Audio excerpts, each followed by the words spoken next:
Grounded in the art and science of medicine, this podcast will help you to acquire knowledge, distill wisdom, and tune in to intuition, offering practical solutions to the complicated health questions that plague our modern times. While the medical model is broken and the conventions we have long held as true are crumbling, how do we make sense of it all? It starts one conversation at a time. Welcome to the Healthy Heathen Podcast. Today's guest on the Healthy Heathen podcast is Adam Monzella. Adam is self-taught in all things related to electromagnetic fields, from wireless radiation in our cell phones and Wi-Fi routers to electric and magnetic fields that surround our home. Adam is loaded with practical information, giving us clear explanation of EMFs and simple, actionable steps to protect ourselves and our families. Adam has a degree in environmental science and was drawn to learning about EMFs because of their connection to optimal health. He's a very smart guy and someone that I'm pleased to call a friend. Thanks for tuning into the podcast, and if you like what you hear, please like and subscribe. Hey, Adam. Hey. Thanks for coming today. Thanks for having me. Yeah, welcome to the podcast. I'm excited to have you to talk about EMFs and to share your knowledge about what you've learned on your journey. It's not something that a lot of people know about. It's a relatively new thing, being in the last 20, 30 years that we've really increased a lot of the EMFs that we're dealing with. And I look forward to kind of learning from you about what's out there and what we could do to help mitigate some of the negative health effects of EMFs. Yeah, thank you for having me. Honestly, I've spent a lot of time learning about this stuff over the last few years, and it's exciting to have an opportunity to actually share it with people. I mostly just use this information in my daily life, and I kind of just tell people about it offhand, but it's nice to actually put it all together. So good. Thanks for the opportunity. Yeah, you're welcome. Yeah. Adam and I know each other, and we've had many conversations, and he's the guy I go to pick his brain when I have a question about EMF. So I think that we're gonna get a lot of good information today, and I look forward to really hearing what you have to say. So do you want to maybe just say a little bit about how you got involved with this whole thing to begin with? Like a few years ago, you didn't actually know that much about EMFs, did you? Totally. Yeah, it was probably about 3 years ago. I saw one of the other guys you had on the podcast, Nathan, as a health coach, and he was the one who taught me about EMF and that it was bad, essentially. And up until then, I was using my cell phone against my head. I was, keeping it in my phone all the time, not on airplane mode. And he told me to stop doing that, and I listened. And I'm really grateful because he totally opened my eyes to this. Did you experience like a health benefit when you changed that? I wouldn't say so. No, I wouldn't say so at all. Not that I can notice. Okay. And I was doing a couple things that he was suggesting. And I did notice an overall increase in health, but I can't say that I turned my phone off and automatically felt better. Right. It's not quite like that. Yeah. No, However, then about a year and a half ago now, out of the blue one day, essentially, I became acutely sensitive to EMF, and it was really intense at first, and then it kind of decreased in severity over time. Thank goodness, and now I am still sensitive, but only if I'm in a really high EMF environment. Otherwise, I feel generally just like normal in that sense. But it was a huge eye opener because this thing that I had learned about and already been learning about, all of a sudden I could feel it, and I knew that it was hurting me, and so it really propelled my research because I essentially had to learn as much as I could to make sure I wasn't getting sicker. Right. I mean, most people don't notice any effect from EMF, and if they did, they wouldn't know what it was.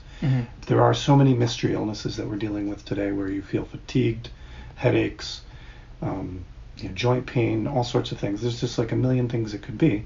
So it's just usually, you get into sort of go down the wormhole trying to figure out what's going on with you, why am I feeling bad, and you maybe figure out later on that EMFs are part of the problem. And I think that there's some people have very, very strong stories about EMFs. That people are very hypersensitive to EMF. Totally. And I don't know if there's anything that you can share about that. I have a really close friend actually who she's had some health issues throughout the years. Most notably, she thought that it was always mostly Lyme disease that was causing her symptoms, and she also had mold illness, so she was going to look at places to live. She was looking at campers to live in, and when she went to go look at this one camper, she walked in, she felt sick, she figured, oh, there must be mold in here. She told her boyfriend, yeah, this place doesn't work. He shut off the electricity to the camper, and they walked out. Before she walked out, she was like, wait a second, I feel fine now. Mm-hmm. And he turned the electricity back on, Wow. and she was like, I feel sick now. He turned the electricity off, she's like, I feel way better. Wow. And so that was what it took for her to realize that she was sensitive to EMF, and she had been sick for 2 years before that, and didn't realize why she felt worse in certain environments and better in certain environments. And she thought it was related to mold, she thought it was related to chemicals, and those things definitely play into it, but EMF was this big piece for her. Wow, that's really interesting. I mean, and that's why I want to get this information out there to people, because there are so many people that are not feeling good, and if they could, maybe look at EMFs and see if they are sensitive to EMFs. Mm-hmm, mm-hmm. They can do, there's a lot of things you can do to minimize your environment of the EMFs, even though we are completely saturated and surrounded in them. So why don't you, let's just start right from the beginning and just sort of explain for people, what is an EMF? What does it stand for, and what does it mean? Totally. So EMF stands for electromagnetic frequency, and there's 4 main types. The first is electric fields, which are going to be from wiring in your home, electronic devices, wiring in your car, and there's magnetic fields, which come off of motors, mm-hmm. and also off of electronic devices. Mm-hmm. Whether they're plugged in or not, they also come off of electronic devices that are battery operated. For instance, like an electronic razor that you would use to shave your face. That would have a really high magnetic field because of the motor. Only while it's in use, or while anytime? Only while it's in use. While it's in use. Okay. And if it's plugged in, it'll have an electric field, but if it's unplugged and wireless, it'll just have a magnetic field. Right. And magnetic fields also come from the wiring in your home. If they're wired improperly, it's definitely too complicated to explain, but essentially if you have wiring errors in your home, you can have really high magnetic fields that are pretty concerning. And they also come from cars, from like the alternator of cars, mm-hmm. particularly, and those can be really negative. Those can have really negative effects on folks. And magnetic fields also come from telephone wires and high-powered telephone wires. And electric wires? And electric wires, yeah. Yeah, okay. And what are some of the other things inside the house so that was electric, yeah, magnetic, and there's the third? Radio frequency fields. Radio frequencies. Now that's the one that's where your cell phone falls, right? Mm-hmm. Your Wi-Fi, 5G, 4G, 3G, all of those. Totally. Bluetooth. Bluetooth. Okay. And this is what most people think of when they think of EMF. Most people are only thinking about radio frequency radiation. Okay. And it makes sense because it's the scariest feeling type. You see these cell phone towers pop up, and if you're worried about it, then it's going to definitely make you feel freaked out.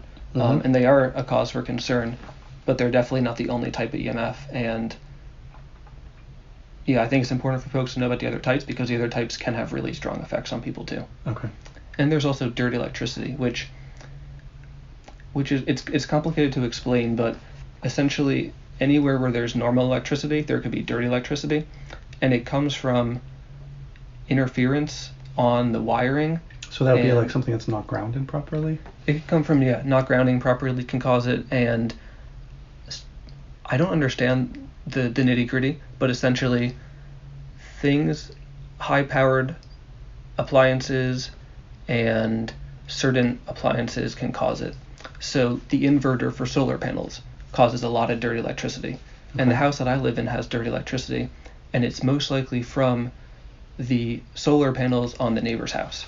And it runs through, we share a transformer on the power line. Okay. And so it's most likely from them. We're just getting their dirty electricity. It goes downstream, essentially, on the grid. Oh, so it's coming into your house through the electric grid? Yeah, for me. And then for other people, it can be from dimmer switches. It could be from certain appliances raise dirty electricity. And there's, you have like gauges that you can measure this stuff with? Yeah. So there's meters that can measure all these things. Yeah. And they're really useful. I highly suggest people get meters if they're interested.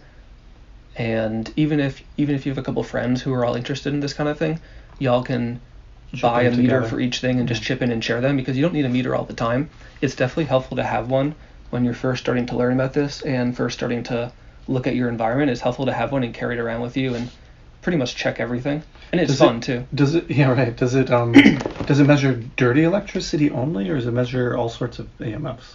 So there's meters that measure dirty electricity, and then you need to get a separate meter that will measure magnetic fields and electric fields. Mm-hmm. Those usually are present on the same meter. And then there's a third meter you need to get to measure radio frequency fields. Okay. And I can give you the links to the ones I have and the ones that people suggest in the show notes. Great, yeah, and then I'll post them. Sweet. All right, so do you want to talk a little bit about radio frequency fields? And so where are people getting most of those in their house? Would it be the Wi-Fi router? That's usually what I tell people. Is that true? Yeah, in your house it's probably going to be the Wi-Fi router, but it also could be your cell phone. And those would, if we're going to do like the top 5 things, okay, cell phone and Wi-Fi router are probably 1 and 2. 1 and 2? Yeah. Okay. So so the Wi-Fi router is emitting this Wi-Fi frequency basically 24/7 unless you're shutting it off at night or something. Yeah. And a big suggestion that I have for people is to, if you're going to have Wi-Fi in your house, shut it off at night, or shut it off when you're not using it even. Mm-hmm. So I have a Wi-Fi router that I use all my internet stuff at home through Ethernet cords. Okay. But the Wi-Fi router I have has an option they call it Eco Wi-Fi mode, and when your device is connected to Wi-Fi, the Wi-Fi is on, and when you turn your device off Wi-Fi, the router will go into standby mode. So I can put the link to this one in the show notes too, because I think it's a great intermediary for people who aren't ready to switch to a wired internet connection or a fully wired internet connection. But I do suggest that is like one of the first things you should do. So basically it's like a Wi-Fi that turns on when you need it and shuts off when you don't need it. Exactly. And so you're going to reduce your exposure a lot. Right. Through doing that significantly. And then and then it will also be off at night, which is convenient. But ultimately, if you're going to do one thing today, turn your Wi-Fi router off tonight. Just unplug the whole thing, mm-hmm. and also and then putting your phone on airplane mode and making sure that all the antenna are off. So making sure that the Wi-Fi, the Bluetooth antennas are both off too when you're in airplane mode. Okay. Yeah, what I was doing with the Wi-Fi for a while was I had it actually on like a timer. Oh, yeah. Yeah, like a light, like if people have their lights come on and off at night, I just got one of those timers, so they're pretty cheap. And I just set it for, maybe I think midnight till 6 or 7 in the morning was off. It was a minimal thing, otherwise it was running, most of the time. But and I also made sure that it was put in an area of the house that was not close to where anybody was sleeping. Mm-hmm. So. And it's good to also put it in a place where no one's spending a lot of time. Or spending a lot of time in general. Right? I've definitely been over folks' homes, and they have a Wi-Fi router on the desk next to their computer. Mm-hmm. And it's like insane amounts of exposure if you're doing that. Mm-hmm. And I mean, that's the kind of thing that somebody could easily develop a hypersensitivity because of that, or develop another health issue because of that, because that's a really notably high exposure. Right. Yeah. And I heard Nathan actually say that it was like or maybe it was you, the basically distance is exponential with Wi-Fi routers. Like, so if you're 8 feet away from it, if you're 4 feet away from it and then you go to 8 feet away from it, you're significantly reducing your exposure by like an exponential amount, as opposed to, so basically anything you can do to move it to the most least populated and used part of the house mm-hmm. is going to have a great benefit, because the strength is really strong when you're close to it, and it does drop off quickly as you get further away. That is true. Yeah. Even though you will still be exposed to it, but it's dropping off. And it's still notable, even having a Wi-Fi router 30 feet away is enough that for some people it interrupts their sleep. It interrupts just their general biology to a notable degree. Right. Even for folks that are like not particularly sensitive, right. sleeping near a Wi-Fi router can still disrupt sleep and stuff. But yeah, the further it is, the better. And the same thing with cell phones too. So I have a cell phone and I use it, and I even used it when I was sensitive, and I noticed a big difference when I would keep it 3 feet away from me as opposed to in my hand 1 foot away from my face. So Right. it's a big difference. And I've even heard the statistic that the radiation falls off by about 80% when you're a foot away from the device. Okay. So it's pretty notable. So it's maybe even more than exponential. Yeah. Yeah. So you had mentioned real quickly a few minutes ago about putting your phone on,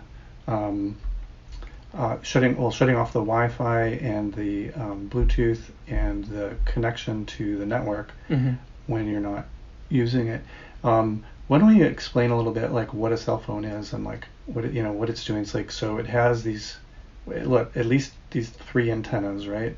So it's constantly emitting signals for Wi-Fi, for the LTE, which is called the network, right? Yeah. And for the Bluetooth. So basically these are pulses. If you ever put your phone next to like an actual radio or a child's baby monitor, you can hear them.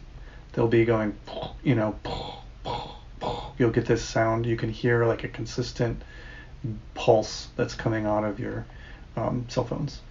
So I don't know, maybe you can, I guess if you could expound on that at all and just kind of explain to people what is causing so much radiation and how much better it might be to shut off these antennas. Totally. So I can't explain exactly what Bluetooth and Wi-Fi are.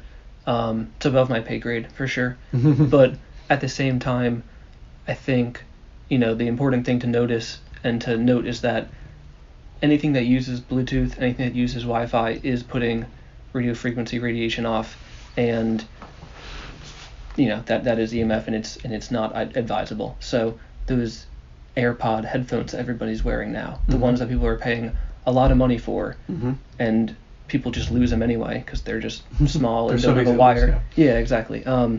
Those put off a lot of radiation, and not only you're getting the radiation from your phone in your pocket, which is streaming from the internet from the cell phone tower to your phone, and then it's streaming from your phone to your head.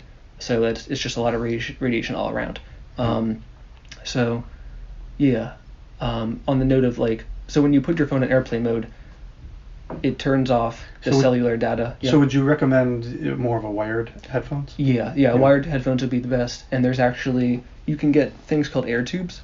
And so those are a step further, where the wired headphones have an electrical wire that run through them, and they're still actually going to be delivering some EMF to your brain. Okay. Because they're to your ears, which are right next to your brain. Right. Because it will travel along the wire. But then the air tubes have a wire that's essentially hollow. It's just like hollow plastic, and it'll still allow sound to travel, but it won't be EMF traveling through the wire. And they work well? They work well. Yeah, I have them. They don't stay in my ear super well, but I also haven't really tried that hard. I mostly just use speakerphone, and I don't really use my phone when I'm not able to use speakerphone. It's just one of those things. I'm not going to eat, GMO food, and I'm not going to use my phone next to my head if that's what has to happen. I'm just going to text somebody or call them back later. Gotcha. Yeah. Okay. So you bring up a really good point there, kind of equating EMF to GMO food, and my mind immediately goes to I wouldn't eat or feed my kid GMO food or pest, non-organic food, something that's on the Dirty Dozen list. We wouldn't go and inhale our car exhaust. So these are just basic common sense things that you would want to understand that EMF is a pollutant, and we need to just kind of look at it that way. Totally. And there's a lot of common sense things that people can do to mitigate their exposure to all the different types of EMF. Right. And I think, would you want to go over some of those? Yeah, absolutely. I'm thinking, we're blessed to be in Ithaca, New York, which is pretty close to nature in a lot of places, and we do have an urban area, but there's I'm thinking about people in cities. They're just bombarded from so many places. Oh yeah. But even with that, there's so many things that you can do within your own home. Take control of the things that you can, and make some changes that could really reduce your EMF exposure. Totally. So you want to talk about that a little bit? Well, you brought up something good that I think would be a good place to start, which is one of the best things you can do is ditch your phone, go into the woods, just spend time out there for even just 30 minutes a day. Just think of it as essential as taking your shower, as brushing your teeth, as taking, some supplement. It is just part of your routine. It has to happen. It's an essential part of your hygiene, your physical health hygiene. Right. So, and then the best way to get the most out of that would be to ground while you're out there. So to take your shoes off and connect your feet to the earth. And yeah, I mean, I think maybe Nathan talked about that at all, but Nathan definitely taught me about that. And you're getting electrons from the earth, and you're also discharging stuff from your body into the earth and connecting to the resonance of the earth. I know there's some really good books about grounding, and there's definitely good information online, but that's just one of those things that people should be doing. And so we live in Ithaca. It's kind of cold for 6 months out of the year. So I always have my shoes off as much as possible. Yeah, kind of, yeah. It's real cold. So I try to have my shoes off as much as possible, but in the beginning I was a diehard, and I would, my feet would be really frozen by the end of it. And so what I learned and now do is you can get these grounding straps that hook onto your shoes, and they're essentially made for people that are using laboratory equipment. And so they can have a ground. I don't understand exactly why they're made, but you can just buy them on the internet. Those are great because you could put them on over your shoes, and you connect them to you have a little thing that connects, tuck into your sock, and it connects it to your body, and then you're grounded, just like you had no shoes on. And so now I'll go on hikes in the winter and get an hour's worth of time grounded. So it tucks into your sock? Yeah. Is it connected? Does it touch the ground at all? Yeah, there's part that touches the ground. There's part that gets tucked into your sock, so it's touching your skin. I gotcha. Yeah, okay. Yeah. And they work. And you can test them with a body voltage meter, and you can see that you're grounded. So I totally suggest grounding as a big EMF reduction hygiene thing, and just overall health benefit. Right. And some people ground while they're sleeping. Nice. Yeah. So for people who are sleeping with their cell phone next to their bed and they feel like they need to, what's something that you would suggest for them? I mean, I think the biggest thing is just put it in airplane mode. That's a huge first step. Nowadays, a lot of the cell phones that are coming out, even in airplane mode, are still emitting certain frequencies. So it makes that suggestion a little bit less thorough or potent. Potent, yeah. But you can get a Faraday cage bag for your phone, and you can also just research, just Google shields, right? There's you can get a shield or something. Yeah, you can. Yeah, it's a bag that you put your phone in, and then it cuts off all radio frequency stuff. So people mostly use them when they're flying, or when if you have a credit card, you can keep your credit card in a Faraday cage bag, and then nobody can scan it without your knowledge. Right. Because that was I guess a concern for people. So, but yeah, they just block off all radio frequencies from coming in or coming out. So you can have your phone on airplane mode in this bag next to you, and still use it as your alarm clock. If you're going to block all the frequencies, I mean, what's the point of having the cell phone next to the bed in the first place, I suppose? I think a lot of people just don't have alarm clocks anymore. Okay. So the alarm clock will still work without any of the antennas on. Yeah, exactly. But what I do is I use my phone as an alarm clock, and I put it on airplane mode, and I put it at the furthest point of my room from my body. Okay. So it's 15 feet from me or so. Okay. And I feel like that is sufficient because it's a pretty far distance. Right. But yeah, I wouldn't sleep with my phone next to me with it on. Even if someone is insensitive, it's just like sleeping next to some formaldehyde. So for people that basically feel like they want or need to sleep with their phone on at night, maybe they just want to be accessible to their family, or they have a job that they need to be able to answer the phone. So let's say they need to have service, and they need to have the phone, in the room with them. Is there something that they can do, like a shield that they can put up, maybe that the phone will still be working, but maybe protecting themselves from the EMFs? Yeah. So they should put it as far away from them as possible. And if they have it on loud, like the loud ringer, it should still wake them up. But putting it further away, and then on this website, lessemf.com, I know that they sell some small EMF blocking panels that you could essentially prop next to your phone to keep the radiation from coming in your direction, and that would be helpful. Okay. And then you could literally make a screen out of, thicker tinfoil. Maybe you can fold some tinfoil over a couple times. Because Really? tinfoil does actually work to block The aluminum radio foil? frequencies. Yeah, aluminum foil. Yeah. It's kind of like that classic aluminum foil hat thing, but it actually does work. And so you could fold some of that over and make essentially a barrier and keep that, in between you and your phone. But I would still have your phone be somewhat far away from you. Right. Especially if you don't have a meter to check how well that's working. But you can also, they're rather expensive, but you can buy a complete Faraday cage bed canopy, which they're somewhat complicated to set up properly. It has to be properly grounded and has to be fully enclosed. Okay. But yeah, essentially that drapes over your bed, and it looks like a mosquito net. Okay. But it's made out of silver or some other sort of EMF blocking material. And I know people that sleep in them, and they say it feels really good. So Nice. yeah. Okay, so to recap what we've kind of just gone over here, what would you say are these most important things as far as the cell phone and the Wi-Fi? Having your Wi-Fi being as far away from Wi-Fi as possible, as often as possible, which would include turning it off at night or turning it off when you're not using it, and also hardwiring. And then also yeah. If you want to go that far, that's obviously the best. That would probably be the best, is actually getting rid of your Wi-Fi. Yes.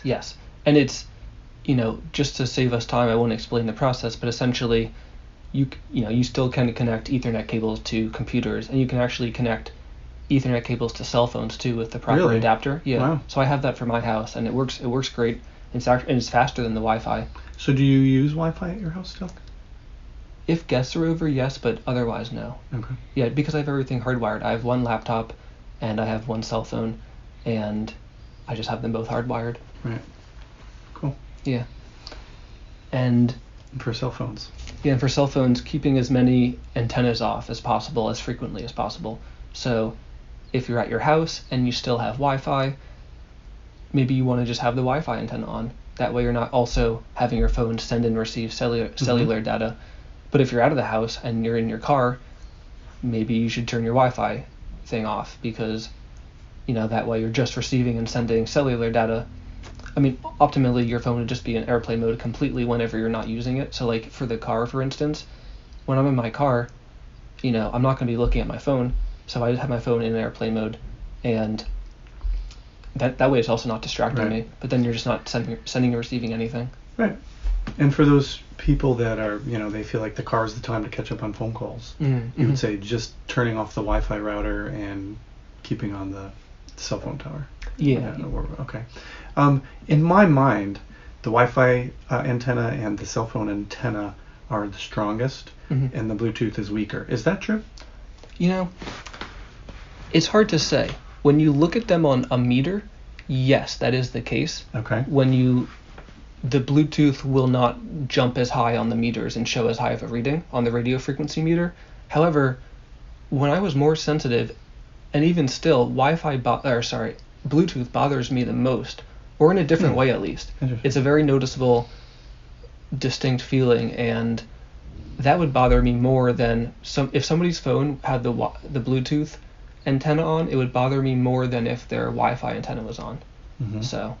Interesting. Take that with a grain of salt, but I think that Bluetooth is still something to, be So in avoided. general, the Bluetooth antenna is a little bit weaker, but on your own individual level, it could be causing all the problems, or a lot of the problems.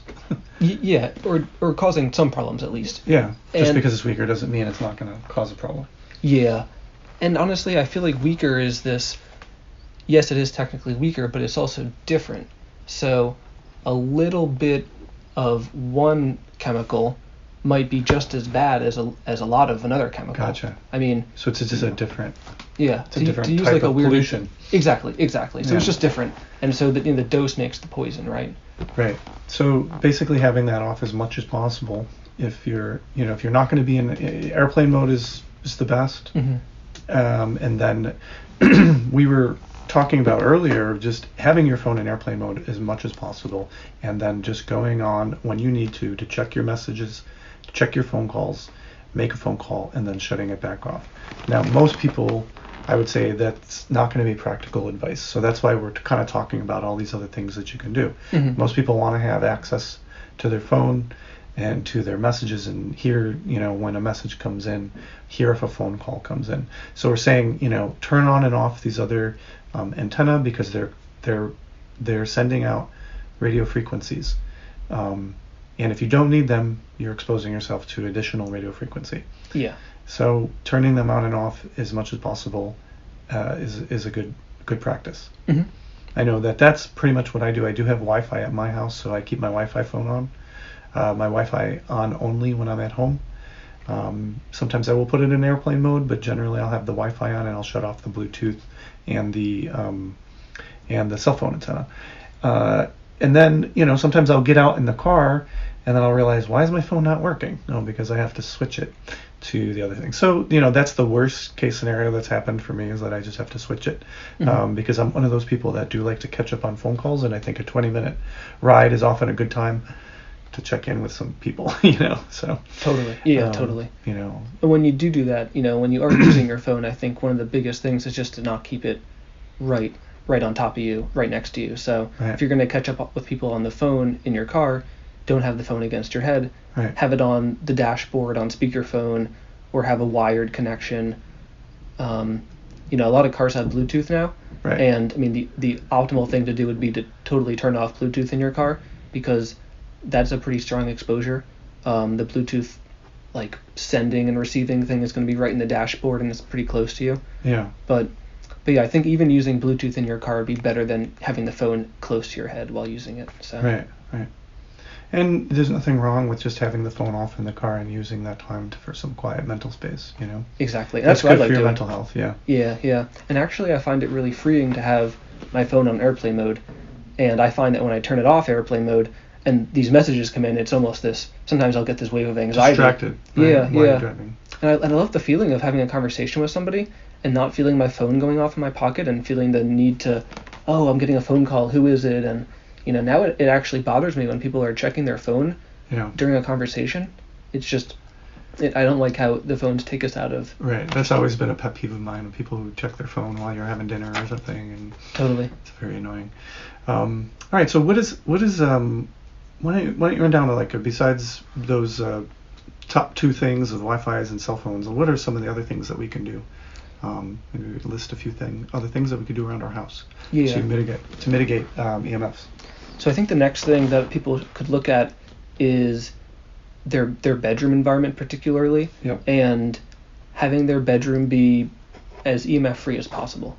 So a safe space. A safe EMFs. space. Exactly. And so one of the first things people can do would be just unplugging any electronic devices that are close to them from the wall. Because if you have a alarm clock, which I guess we talked about earlier, most people just probably use their cell phones. But if you have a alarm clock plugged into your wall, and the outlet and the alarm clock itself is next to you or very close to you, you're going to be getting an electric field from that, and that's going to be interfering with your biology. Gotcha. So unplugging that would be optimal. But then ultimately, what would be good and what the best thing, one of the thing that I do is I turn the circuit breaker off to my room and to the rooms that are next to my room.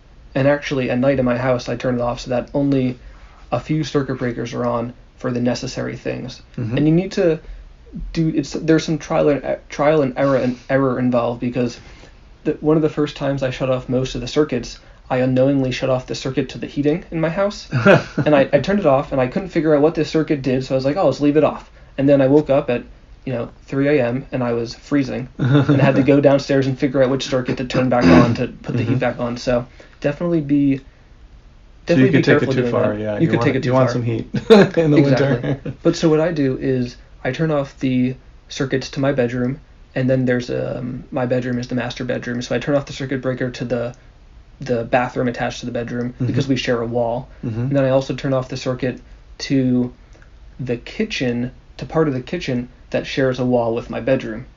And I do this particularly because, like I said earlier, my house has dirty electricity, and so that just makes the electricity coming off of the wires worse. So it's more important for someone in my situation to have the electricity off. And I actually have a special filter that I had installed on my electric box that filters out dirty electricity, and so now the levels are much, much lower. But that was one of the things that helped me the most when I became sensitive, was turning off the breakers at night to my bedroom and the surrounding area. Yeah, and I actually, have you heard of the Aura ring? Mm-mm. It's a ring that you wear like on your finger, and it tracks your heart rate variability and your breathing and some other just markers while you're sleeping. And through that, it can determine what state of sleep you're in and for how long and at what points of the night. But that must have some EMFs on it. So it does. The way that it works, though, is that it's EMF free when you're using it, and when you put it on the charger, it turns on, it activates its Bluetooth, then you connect to it with your phone, and then you turn off the Bluetooth through your phone. So it's EMF free while you're using it, but then it does require Bluetooth to communicate with the cell phone, but it's a brief exposure, you know? So there's no way we're going to ever, you know, totally avoid these exposures. But stuff like that is a good example of a way that we can make technology still wireless and still smart, but actually have it be intelligent too. Cool. Yeah, and so I have this Aura ring, and I had been using it for a few months before learning that I should turn off my circuits.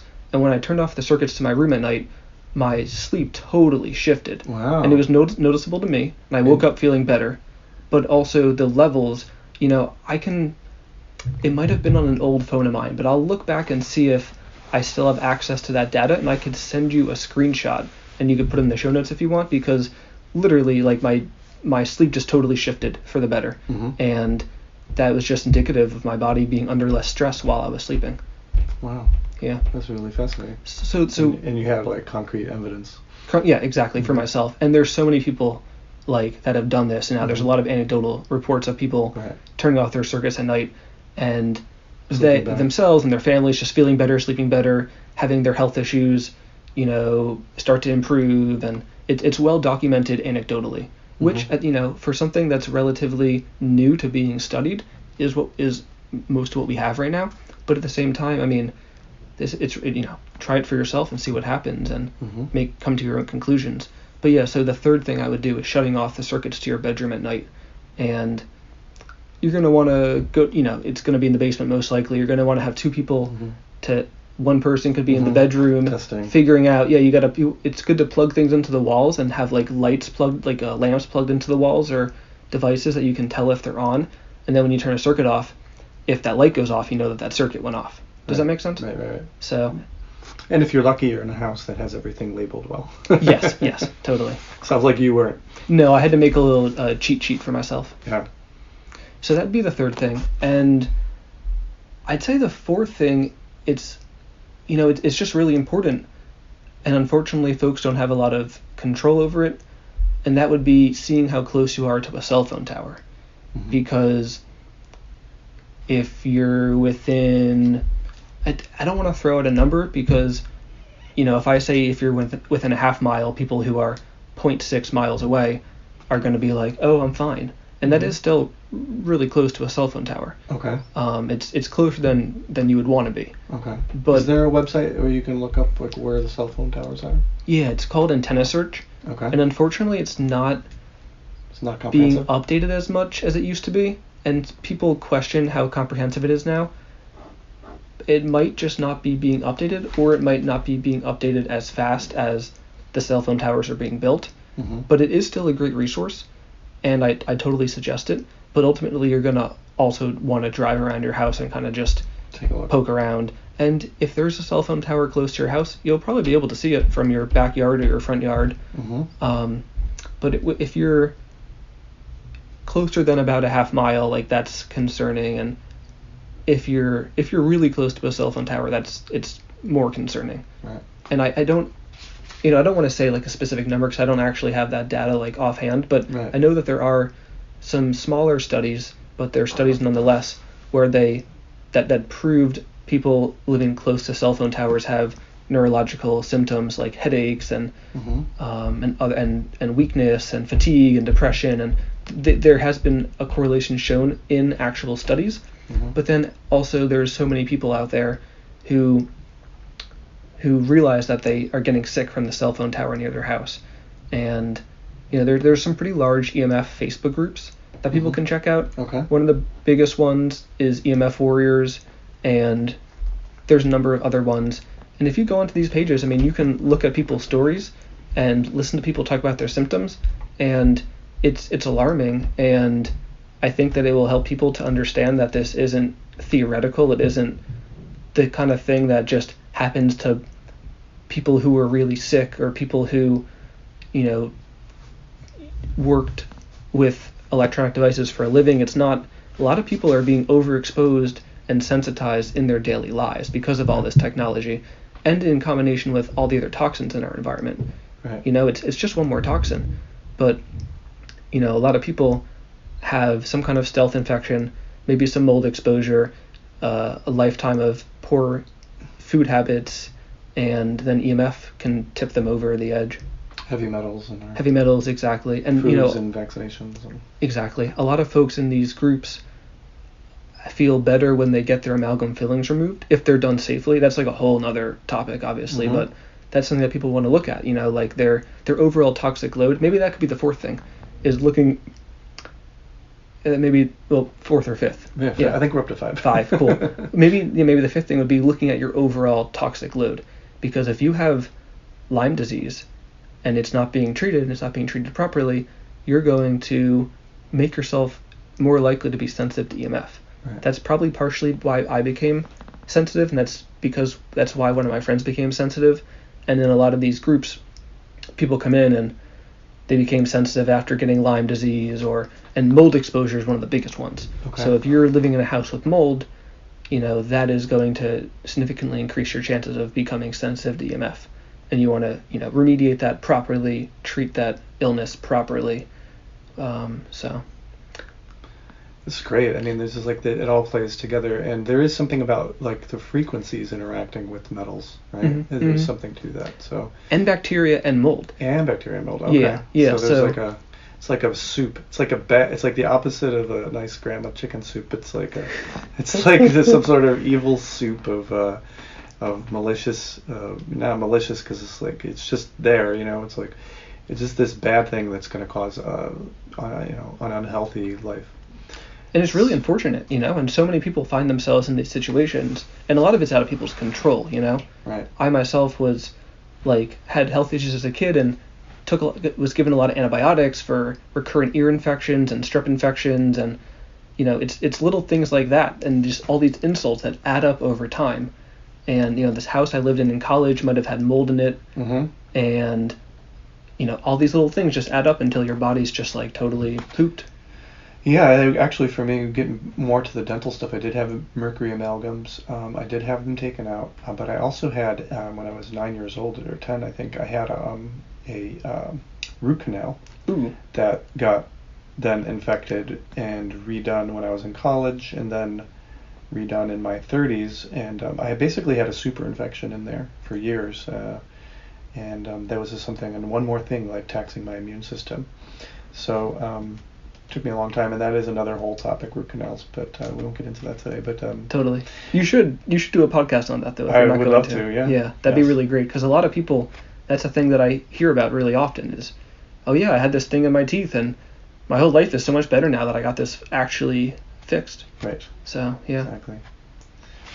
Right. And so if, I know we were doing 5 things, but I think the 6th thing might be looking at if you have a smart meter, because I don't know as much about those, mostly because I don't have one, and because they're not actually a huge issue in Ithaca.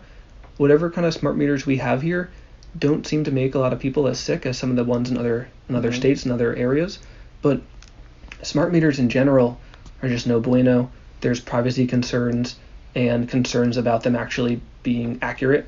But more importantly, a lot of them are sending and receiving strong radio frequency signals often. And it's stronger than something that's going to be in your house. Yeah, correct? Generally, yeah, because it has to communicate with something very far away. When you brought up the smart meter, it really almost made me go back to maybe getting into 0.1 and 2 and 3, or maybe 0.0 even. It's just smart things in general. Everything that you put in your house that's a smart electrical outlet, a smart refrigerator, a smart coffee maker, you're basically increasing the frequencies, radio frequencies that are in your house. Anything that you can control from your iPhone or your Android is something that's now, people have security systems that are controllable. They can control their thermostat. They can control all these things. So these are things, people have an Alexa in almost every room in their house.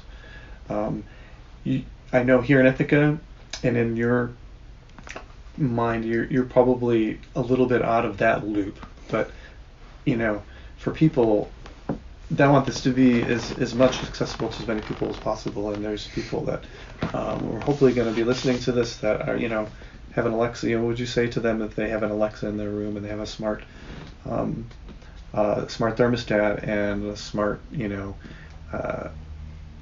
garage door opener, smart everything, you can turn on the TV from your phone and you can lower the lights from your phone. All these things are adding up, right, to the overall load of the pollution that you have in your house. Exactly. And while each little thing might be small, but you add them together and it equals a lot. And it's just unnecessary. Right. On top of all that, is it easier to have your lights be able to be controlled from your phone? Because what if, correct me if I'm wrong, but there's probably going to be a higher instance of that system going wrong and needing to get serviced or needing to get worked on. Replacing any kind of part's going to be expensive, right. Whereas like a normal light switch, they don't cost very much money. Right. So yeah, it's expensive, it's unnecessary, it's potentially dangerous to your health, and it all adds up. Yeah. Because now, if you look at the average car that's being developed now, right. There's sensors that tell you when somebody is next to you, and sensors that tell you, what's behind you and what's in front of you, and I can turn my head, can't you? Mm-hmm. Right? I can totally see what's going on. I don't need my computer and my phone or my car to tell me all these things that are pretty basic. So that's something that has really been, it's just, I think this is the point where people start to turn back. I think enough people are starting to get sick, both physically and mentally, from this stuff. Right. There's that movie that came out, I haven't actually watched it, but The Social Dilemma, right? Mm-hmm. It's all about how social media is poisoning people's minds, and it's addictive, and it's another form of pollution in my mind. Yeah. Exactly. Even just the content is pollution, not even including the screen, which itself has negative health effects, and the EMF that's being put off in the device, which has negative health effects. The actual content itself and how it's structured and laid out, and I got I got to check my notification. That's what I love about airplane mode, actually, is that I feel cut off from that. That whole loop. It's really nice. Yeah, I have all my notifications, I don't have any dings or bells or anything like that. But when I'm around people and they have them, it's it immediately still triggers me like Pavlov's dog, Mm-hmm, I'm like, oh, no, it's not my phone because I don't have those on, So, but yeah, here on the Healthy Heathen podcast, we really like to talk about lifestyle. It's health is a lifestyle. It's not I know we're listing the top 6 things you can do, but it's really if you've got an Alexa in every room in your house, maybe you need to ask yourself these lifestyle questions. If you have automatic, lights, and you can check to see what the dog is doing, maybe that's necessary, but maybe it's not. So really bringing up, a nice balance for some of the fun things and the technology brings, and some of the conveniences that technology brings, but really questioning. How much do I need this? Kind of, how much is this contributing or detracting from my healthy life? Now, there's things that are bad for you that are good for you, if you know what I mean. Having access to, Netflix is something that brings a lot of people joy. Watching movies, having kids watch kids shows, and we're going to want to have access to that, and that's going to mean electromagnetic frequency. But it's how do we balance a nice healthy lifestyle? I think that's really what we try and strive for here at the Healthy Heathen podcast, and in general, just trying to make people aware of how you can make better choices for your life. If you've got all those things, you should be asking yourself some questions after this podcast, hopefully. I really love that you said that. I think that's a really great way to put all that, and what we've talked about today, I think it probably seems really overwhelming for folks, and I don't blame them. It was overwhelming for me at first, and what I did was I just slowly learned about all these different things and slowly implemented things. I knew that turning off the circuits in my house would help me. And because I just felt like I was overwhelmed, I didn't do it for a couple weeks, after I learned about it. And, I don't always have my phone in airplane mode, especially now that I'm not as noticeably sensitive. Right. I won't notice if it's not in airplane mode. And when I became really sensitive, I would notice if it wasn't in airplane mode. And I'd be like, oh, I forgot to put my phone in airplane mode. I would turn it back on airplane mode. But now it's like I just, if I'm in the car and it's next to me on the seat and it's not in airplane mode, I won't notice it. And then it will vibrate and I'll go, oh, oops, I left it on. And I'll leave it on. It's safer for me to have that exposure than to look at my phone and turn it off while I'm driving. While you're driving, right? Yeah. So, this isn't about perfection. It's not about, just like everything else, it's about, making lifestyle decisions and saying, do I have the finances to hardwire my technology right now? It's not expensive, but that's just, but even $50 for a long Ethernet cord is, that's an expense. Right? Do I have the But if you energy? don't, there's other things you can do, like unplugging your Wi-Fi at night. And Exactly. That's simple and it costs no money. Exactly. It's just more of a discipline and more of a practice. Yeah. Okay, we're going to bed, unplug in the morning, plug it back in. Mm-hmm. So at least you're limiting that nighttime exposure. And they also have certain shields that you can make to put around your Wi-Fi. Mm-hmm. I think that also can still leave Wi-Fi accessible in the house, but mitigate some of the strength of it. That's true. I'm not exactly sure how that works, but it seems like if you're cutting it down, it shouldn't work as well. But I think a lot of people want it to work well, but they don't want to have exposure, obviously. Sorry, go ahead. Oh no, you're fine. A lot of Wi-Fi routers are just straight up overpowered. So that's why those work, because you're cutting down the power by 90%, and your phone still works fine on Wi-Fi because this Wi-Fi was reaching 300 feet away completely unnecessarily. I don't think I know anyone who has a house that big. Right. Right. Oh, and then speaking of the Wi-Fi, what is most Wi-Fi routers have this like 2G and 5G versions. Do you know anything about that or what the difference is? Because here you can go on either one. It doesn't really seem like it makes much of a difference. Mm-hmm. I'm really glad you brought that up because I think that most people talking about EMF these days are talking about 5G. Mm-hmm. And there's a huge, one of the questions that people ask me the most, or I had someone recently get really relieved when I told him that there wasn't like 5G in his house the way that he thought there was. He thought that there was some cell phone antenna in his house, or he thought that, he hears about 5G being bad and then he sees it on his Wi-Fi and he was freaked out about it, and he was notably relieved when I let him know that wasn't the same. Right. So, the regular Wi-Fi in quotes is 2.4 gigahertz. Okay. That's just the frequency that it's vibrating at and emitting off. Mm-hmm. And then there's like another band that they've included now called 5 gigahertz, and they just abbreviate it to 5G.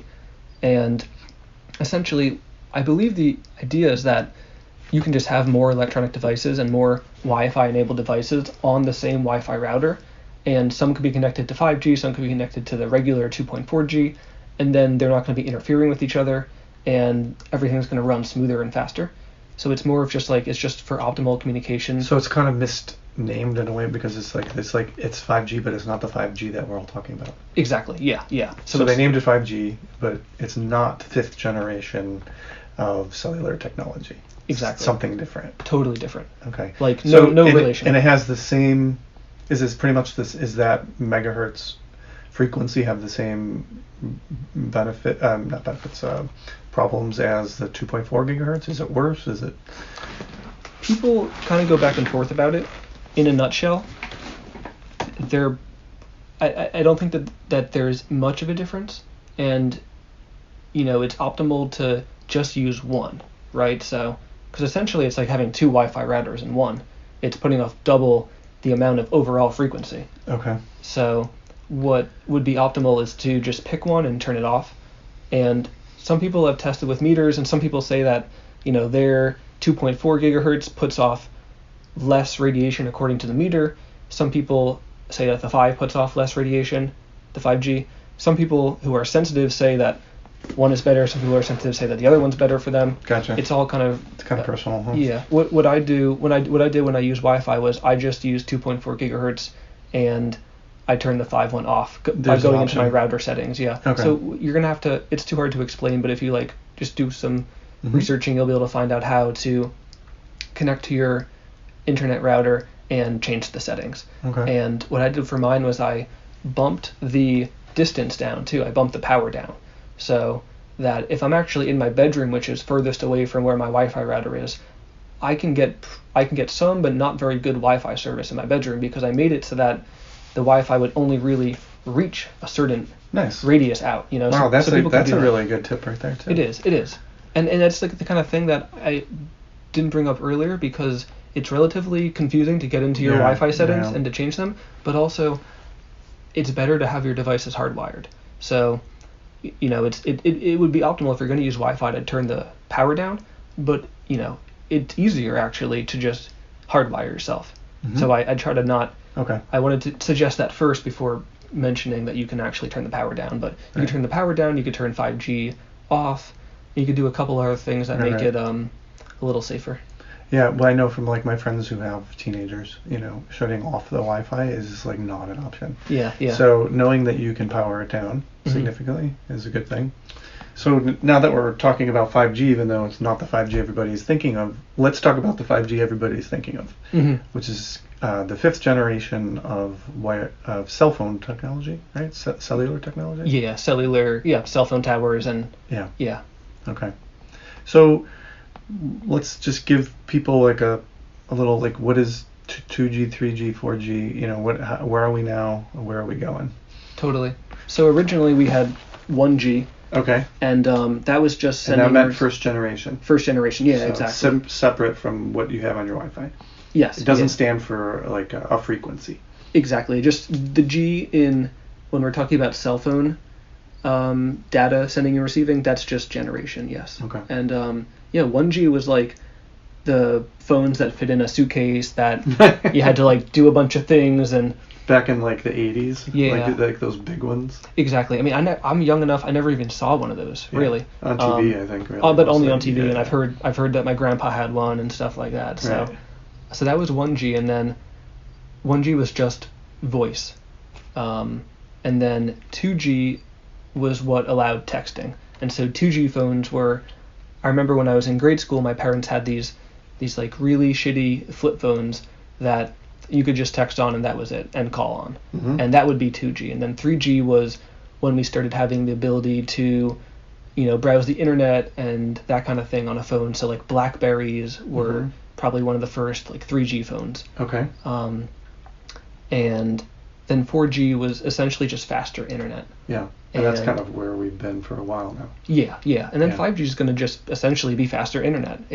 There's nothing. More bandwidth. Yeah, more bandwidth and I different. thought it wasn't frequencies. faster internet. It was just more bandwidth, like being able to do more things. I think it will be faster also, Okay. but 5G, since it stands for generation. I mean, if you talk about like, the baby boomer generation, you can't just totally generalize all baby boomers. Right. Just like with the 5th generation of wireless, there's all these different things that are coming out and being labeled 5G. So T-Mobile has their 5G, and it doesn't use any millimeter waves, which is what Verizon and AT&T's 5G uses. Okay. T-Mobile's 5G just uses like longer frequencies, like what we Okay. have now for 4G. Okay. But they're just slightly different, and they've been able to label it 5th generation. So what people when in general, I'll just Mhm. interject here. When Yeah. we say millimeter waves, what we're talking about are the 5th generation that are being put on the antennas are being put on telephone poles, Mhm. and they're Mhm. putting them all over town because they don't go through walls and they don't go very far. Yes. Which is very different from what we have now, which is large cell phone towers that are spaced far apart. So you're saying that T-Mobile is going with something they're calling 5G that is working at a frequency where it is going it's not using millimeter waves, which is what you said. Mhm. Yeah. Just to make a clarification. Yeah. So their form of 5G is going to be different from Verizon or AT&T. Yeah. And really what people are talking about, which is all these new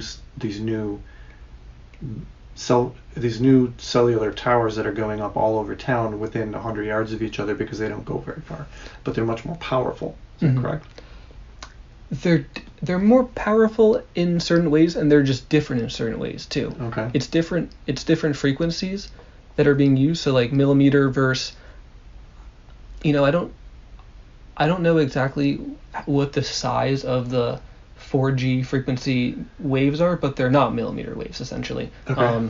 They're longer, and thus they travel further and penetrate deeper, from my understanding. But yeah, so when we say penetrate deeper, what we mean is that our cell phones work inside of our houses, right? Yes, exactly. The waves are coming through the walls. Yeah. Going through trees, whatever. Yes, and some of the 5G millimeter waves that are being used now apparently don't even really go through glass. So, I mean, they're that weak, which some people think means they're safe, and that's just not the case, because, I mean, so they don't penetrate that deep into your skin, whereas like a 4G wave will, you can have your cell phone, I don't know, it will go exactly right through you. So, but people are saying, oh, it doesn't penetrate through your skin, it can't be that bad.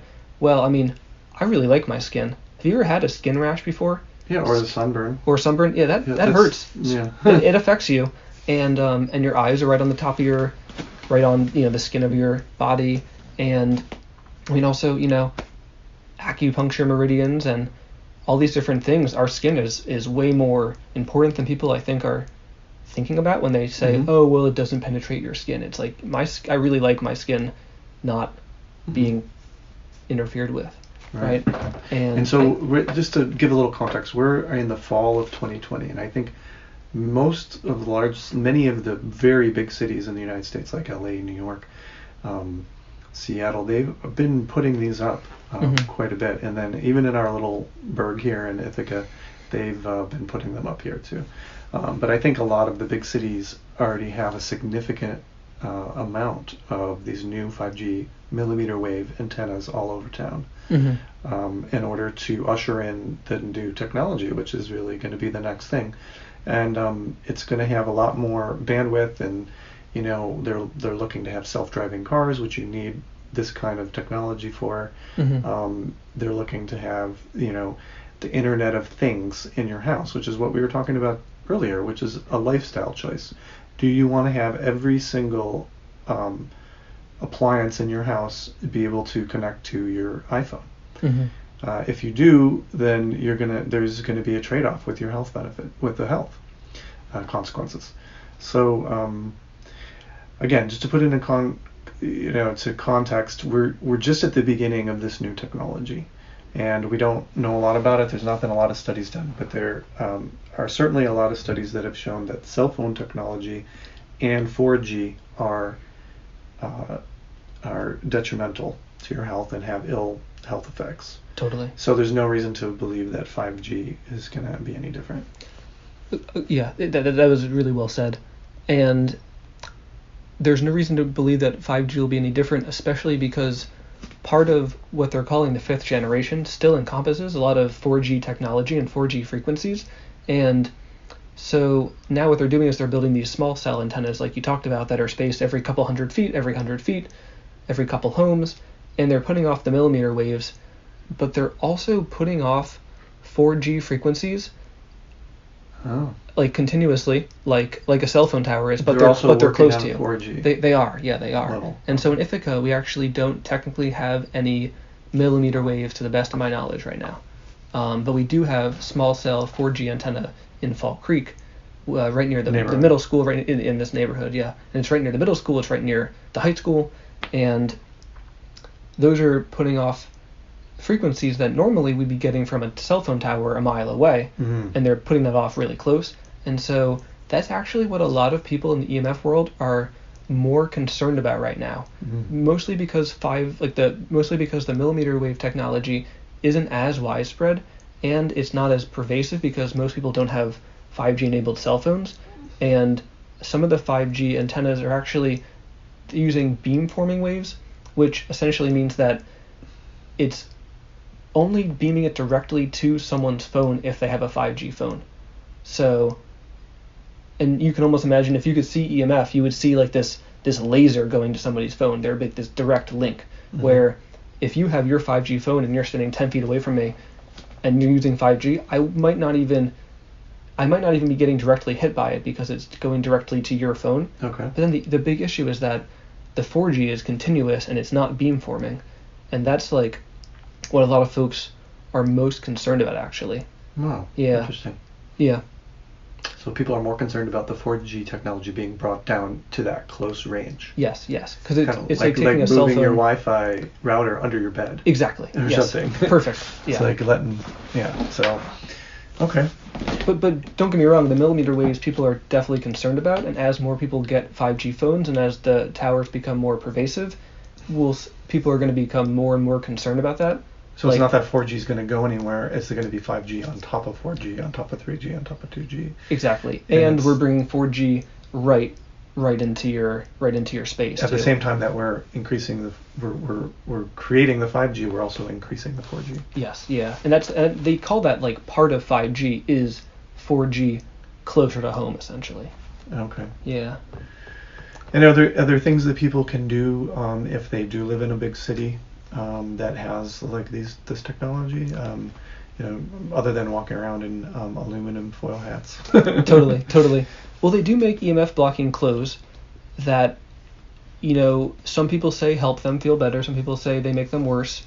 There's kind of nuances. You need to be grounded when you're wearing them, and they need to be good quality. They need to be properly worn. So it's there's a learning curve, but some people swear by them, and there are some people who are really sensitive who wear them and can operate almost normally because their EMF blocking clothes are helping them that much. Okay. I never actually have tried them myself, not for any particular reason other than I just never got around to it, and I still haven't gotten around to it. Mm-hmm. But it's something I'm curious about.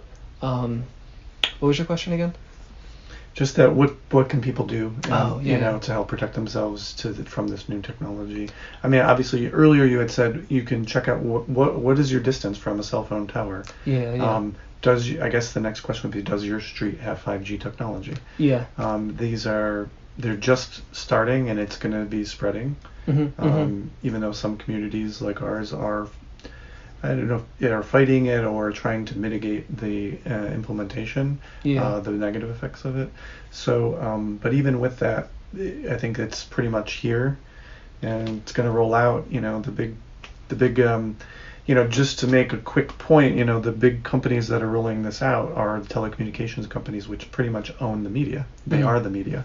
So, it's hard to get, when you say 5G to most people, you must probably get a nice warm tingly feeling inside because there's not a minute and what am I trying to say, like and every 10 minutes there's a commercial on TV telling you how great 5G is.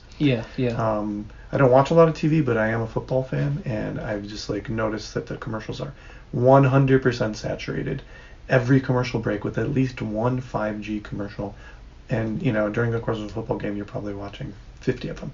Wow. So, there's a lot of commercial breaks. Totally. And it's partly why football and TV will get along so well. So it's coming, it's here, and they're telling you to feel good about it. But, you need to be smart. You need to do your own research. You need to understand that there's not a financial incentive to tell you that 5G may have health consequences. Or that any of this cellular technology, all of these things have health consequences. So that's what we're here for. And these industries are really, really big. Telecommunications is now one of the biggest industries in the world. I mean, it surpasses, I believe, the pharmaceutical industry and how much money is involved and how much money is being made. So, if you thought the pharmaceutical industry was corrupt, wait until you get a load of this. Yeah. And at least the pharmaceutical industry does studies on the drugs they put out. The telecommunications companies aren't doing safety studies. Right. That's just not what's required for them. So, right. But you asked what people can do to really mitigate their exposure and the damage, and get involved with a local chapter that's trying to educate the city officials about the dangers of EMF and help them implement safer implementation of technology. So if you live in an area and you're slated to get small cell antennas that are going to be 4 and 5G, I mean, if you don't want that, speak up, because you're the one who's going to be using it. You know, Verizon isn't using it, they're putting it there because they think that you want it. So if you tell them you don't want it, then, and you tell the city you don't want this, and that, you know, your neighbors don't want this, we don't need this, then you could make a difference. And there are studies that show that the price of homes goes down about 20% when it's close to a cell phone tower. Wow. I've seen that study, and it's legitimate. It's not it's not a super small even, sample size. even without much public information out there, people Exactly. know that you don't want to be close to a cell phone tower if you don't have to be. Exactly. It's almost common sense. Yeah. Maybe it's intuition. Maybe it's also just an eyesore. But, you know, you can use this to show your city officials, I don't want the cost of my home, or the value of my home, to go down 20%. That's really significant. So Right. then the real thing, though, is that, like a lot of other things, we can't control what other people are doing. You can't control what your neighbor's doing. You can ask your neighbor to turn their Wi-Fi off and that if you want, Right. and you can't control them, but you can control what you're doing. And the nice thing about EMF is that distance is your friend. So Right. if you're worried about 5G, the first thing you should do is turn your 4G cell phone on on airplane mode, because that's going to impact you more than the 5G a couple hundred feet away. Yeah, it's great. I'm glad you said that, because we have to keep these things in perspective, right? The things we don't have control over, which is what the telecommunications industry, probably multi-trillion dollar industry, but the 4G that's in our house and the Wi-Fi router and how many, you know, smart devices we have in our house, we do have control over. So that's a great point. And really, you know, empowering yourself to know what you can control and what you can't control is really like, empowering yourself to be healthy and to have a good life. And then, you know, something else that we can all be doing is just increasing our vitality in as many ways as possible. And one of those things is going to be not worrying so much about EMF, because if you're walking around looking at every cell phone tower and imagining it hurting you, then that's telling your body a very specific thing that you don't want to be telling your body. Yeah. So it's not negligible. There's a whole thing called limbic system healing, or limbic system retraining, that people do who have chronic illnesses, specifically sensitivities to chemicals or EMF. And what it is training your limbic system and teaching your limbic system that it's safe, and releasing trauma. And there's all these programs out there that do it, but people who are very sensitive, who are very sick with EMF sensitivity, without doing much else, have completely healed because they retrain their limbic system to not have this strong of a response to a stimuli. Right. And so I've done a little bit of that, not a lot, but you know, I know people who have done it and it's really helped them. And that's something that people can keep in mind, is that The limbic system being part of the nervous system in the brain. yeah. So part of that is your thoughts. Yeah. That's kind of what you're saying. Yeah. And how not to, like, obviously not freaking out and worrying all the time, because worry creates toxins. Totally. Really, health is really like how little toxins can you get in your body. Exactly. And how many good things can you put in your body? Like how much good food, and how much, if a cat is purring on your lap, that's going to release, oxytocin. If you're sitting there in front of your computer emitting EMFs, worried about, all this stuff, politics, what your neighbors who won't turn off their Wi-Fi, like these are things that are not in our control. So that's why you got to really understand what's in your control and what's not in your control. And really, there's so much that you can do to control to control your own environment. And if you're somebody who ends up being hypersensitive to EMFs, then you're going to have to really look at severe changes, maybe meaning moving. And but that's something that you need to evaluate for yourself. For a person that's going to be average, that it's not going to be hypersensitive to EMFs, mitigating the exposure to EMFs is just going to go a long way towards your general health and well-being. Yes. I think that's what we need to focus on, and not be over worrying. I'm really glad you brought that up, and the idea that our mindset is so important, and how we think about these things, and how we talk about them, and how we have that internal dialogue with it. Totally. And I think that you're spot on with that. And there's a lot of people selling EMF protection products nowadays, and it's hotly debated whether any of them work and which ones do work and why. But if it makes you feel better, you can buy, or you can even make one if you can placebo yourself that well. But buy a EMF protection pendant and wear it, because the benefit that you get from just thinking that you're protected will help you. Stress causes oxidative damage to your body. Right. So does EMF. Right. The downside to wearing or using these harmonizers or protective kind of pendants is that people then think that they're immune to the negative health effects, and they just use their phone all the time and Right. don't take precautions. Me saying that was really me saying mitigate EMF, but don't think that it can hurt you, because if you don't think it can hurt you, it will literally do less harm to you as long as you're still mitigating it. Right. I remember I used to work at a health food store in Buffalo, New York, and I worked at the deli, and there was this guy that came up, and he would always, we were the only place in town really in this time, which was quite a while ago, over 20 years ago, to get, like organic, like homemade prepared food, with the soups, and we'd have like different dishes and hot food, and so it was a lot of really interesting people. And this one guy was a spiritual teacher there, and he said, it doesn't matter what I eat, it matters what I think about it. He was obviously there eating good food, but he's like, if I'm out and I have to eat something that's not good, I just, it's like all the spiritual traditions, you bless your meal. Mm-hmm. And so if he's blessing his meal and he's thinking that this meal and this food is going to nurture me, then if it is going to have some sort of negative effect, it's going to be very, very much mitigated compared to like, oh, I'm eating this, it's not organic, I'm going to die, like something, freak out mentality.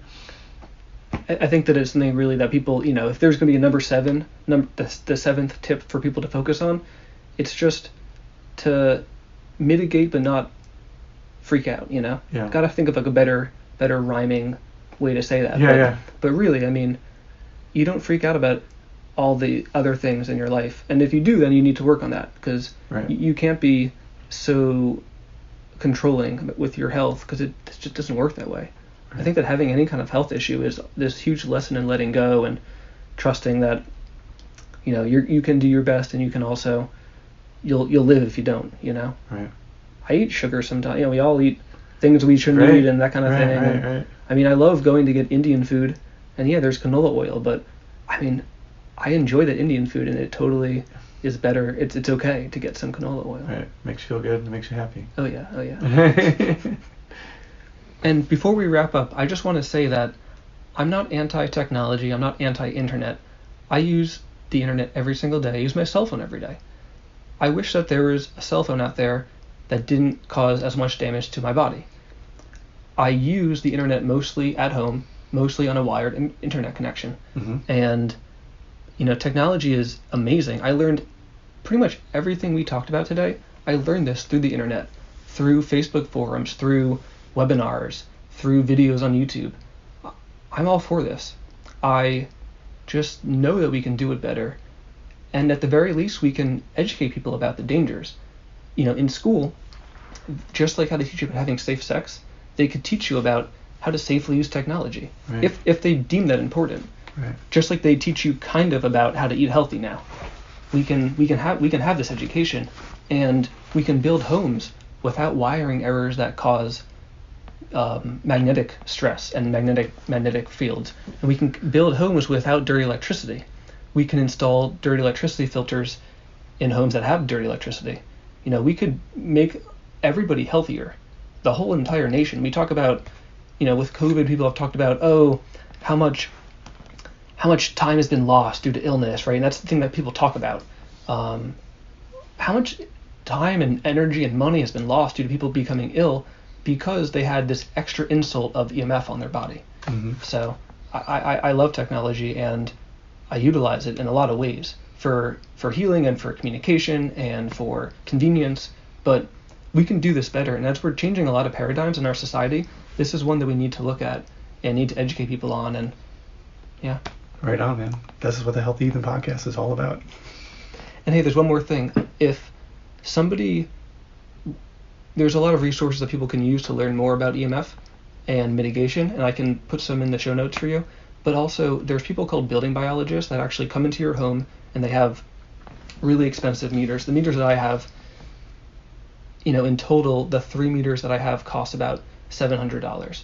There's building biologists out there who have meters that cost tens of thousands of dollars. They have really high quality technology, and they know how to use it, and they know what to do when they find errors, right? So people can hire these building biologists, and there's only a couple in the country. There's maybe about 50 or so, but there's a website, and they travel, and you can hire them, and they come into your home, and they'll do an investigation, and they'll do mitigation recommendations for you. And I've heard that it's a really great experience to have somebody come through. But if someone's really concerned about this, there are things you can do on a more high-end professional level to have this stuff remediated. Right. So that's a good point.